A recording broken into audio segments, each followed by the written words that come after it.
ఈ వీడియోలో మనం మాట్లాడుకోబోయే మూవీ రివ్యూ వచ్చేసి 'నరివెట్ట'.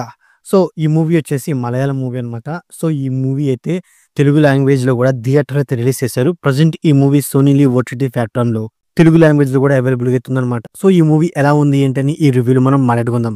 ఫస్ట్ ఆఫ్ ఆల్ అంటే ఓవరాల్‌గా మూవీ చూసిన సేపు మూవీ అనేది మనకి కొన్ని మూవీస్‌కి రిఫరెన్స్ లాగా మనకు అనిపించినప్పటికీ, బట్ ఓవరాల్ మూవీలో మెయిన్‌గా ఎమోషన్ అనేది అంత వర్కౌట్ అవ్వలేదని నాకైతే అనిపించిందనమాట. అంతేకాకుండా మూవీలో టొవినో థామస్ అలియాస్ వర్గీస్ తను ఒక పోలీస్ క్యారెక్టర్ ప్లే చేస్తారన్నమాట. సో, తన క్యారెక్టర్‌ని క్లైమాక్స్‌కి వచ్చేపాటికి తన క్యారెక్టర్‌కి అంత స్కోప్ ఉండదని చెప్పుకోవచ్చనమాట. ఎందుకు చెప్తున్నానంటే, సో, ఓవరాల్ మూవీ మొత్తం ఒక రియల్ స్టోరీ ఆధారంగా ఈ మూవీ అయితే తీశారనమాట. సో, ఆ రియల్ స్టోరీకి ఒక ఫిక్షనల్ క్యారెక్టర్ అయిన టొవినో థామస్ గారి క్యారెక్టర్ ఉండే. ఇంకా కొన్ని కొన్ని క్యారెక్టర్‌ని యాడ్ చేసినప్పటికీ, బట్ ఆ క్యారెక్టర్‌ల కంటే క్లైమాక్స్‌కి వచ్చేపాటికి జరిగిన ఒక ఇన్సిడెంట్స్‌కి హీరో ఏం న్యాయం చేయలేకపోయాడా? హీరో ఏం చేయలేకపోయాడా? అన్న క్వెషన్ అయితే మనలో రైజ్ అయిద్దనమాట. సో, హీరో క్యారెక్టర్‌ని క్లైమాక్స్ ఇంకొంచెం తన క్యారెక్టర్‌కి స్కోప్ ఇచ్చుంటే బాగుండేది. ఓవరాల్‌గా మూవీ స్టార్టింగ్ ఒక 20 మినిట్స్, ఇక క్లైమాక్స్ 30 మినిట్స్ మూవీ అనేది ఒక హైప్ ఉందని చెప్పుకోవచ్చనమాట.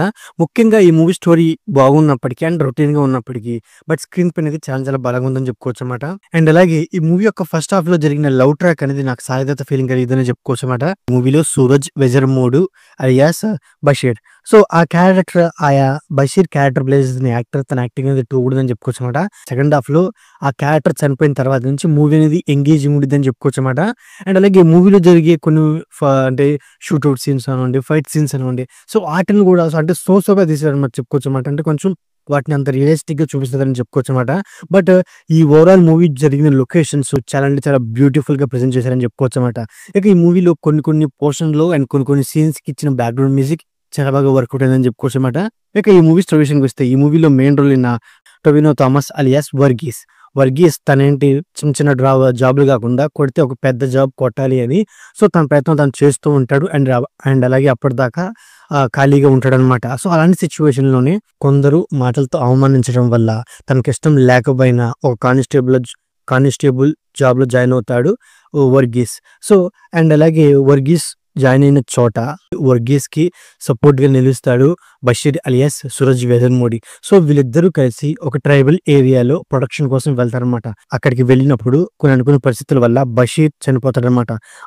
అసలు బషీర్ ఎలా చనిపోతాడు? దాని వెనకాల ఉన్న కారణం ఏంటి? అండ్ అలాగే సో, అక్కడ ఆ ట్రైబల్‌లో జరిగిన అన్యాయాన్ని ఈ వర్గీస్ ఎలా బయటపెట్టాడు అనే పాయింట్ల మీద ఓవరాల్ స్టోరీ అయితే రన్ అయిద్దనమాట. అయినప్పటికీ మూవీ ఫస్ట్ హాఫ్ అనేది సెకండ్ హాఫ్ విషయానికొస్తే సెకండ్ హాఫే కాస్త వరకు ఎంగేజ్ చేసిందని చెప్పుకోవచ్చనమాట. ఫస్ట్ హాఫ్‌లో కాస్త లవ్ ట్రాక్‌ని సాగదీసి ట్రైబల్ యొక్క బాధల్ని ఇంకొంచెం ఎమోషనల్‌గా ఎంగేజ్ చేసుంటే బెటర్‌గా ఉండేదనమాట.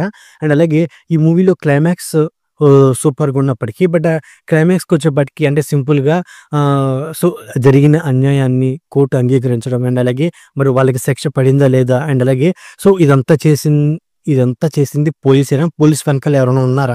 అనే పాయింట్ల మీద కూడా ఏమైనా రీసెర్చ్ చేసి తీసుంటే బెటర్ నాకైతే అనిపించిందనమాట. ఈ ఇన్సిడెంట్ తర్వాత సో, వర్గీస్ లైఫ్ అనేది ఎలా ఉంది అనే పాయింట్లు కూడా చూపించుంటే బెటర్ అని నాకైతే అనిపించిందనమాట. సో, అయినప్పటికీ సో, ఈ మూవీలో కొన్ని కొన్ని సీన్స్ అంటే కొన్ని షూట్‌ఔట్ సీన్స్ అండ్ అలాగే ఆ ట్రైబల్ లొకేషన్స్ చాలా బాగా ఎంగేజ్ చేసాయని చెప్పుకోవచ్చనమాట. సో, అండ్ అలాగే ఈ మూవీ మలయాళం మూవీ అయినప్పటికీ తెలుగు డబ్బింగ్ చాలా బాగా మ్యాచ్ అయిందని చెప్పుకోవచ్చనమాట. సాంగ్స్ సోగా ఉన్నప్పటికీ బ్యాక్‌గ్రౌండ్ మ్యూజిక్ చాలా బాగా వర్కౌట్ అయిందని చెప్పుకోవచ్చనమాట. అండ్ అలాగే ఈ మూవీలో మెయిన్‌గా సినిమాటోగ్రఫీ, ఎందుకంటే ఓవరాల్ మూవీ మొత్తం ఒక అడవి లొకేషన్‌లో జరిగే స్టోరీ కాబట్టి సో, ఆ లొకేషన్స్‌ని చాలా బాగా ప్రెజెంట్ చేశారని చెప్పుకోవచ్చనమాట. సో, ప్రొడక్షన్ వాల్యూస్ కూడా టూ గుడ్ ఉందని చెప్పుకోవచ్చనమాట. సో, ఓవరాల్‌గా ఇదండి 'నరివెట్ట' మూవీ రివ్యూ. సో, నా రివ్యూ నచ్చినట్లయితే వీడియోకి ఒక చిన్న లైక్ అలాగే మన ఛానెల్‌ని సబ్స్క్రైబ్ చేసుకోండి. ఓకే. Thank you all.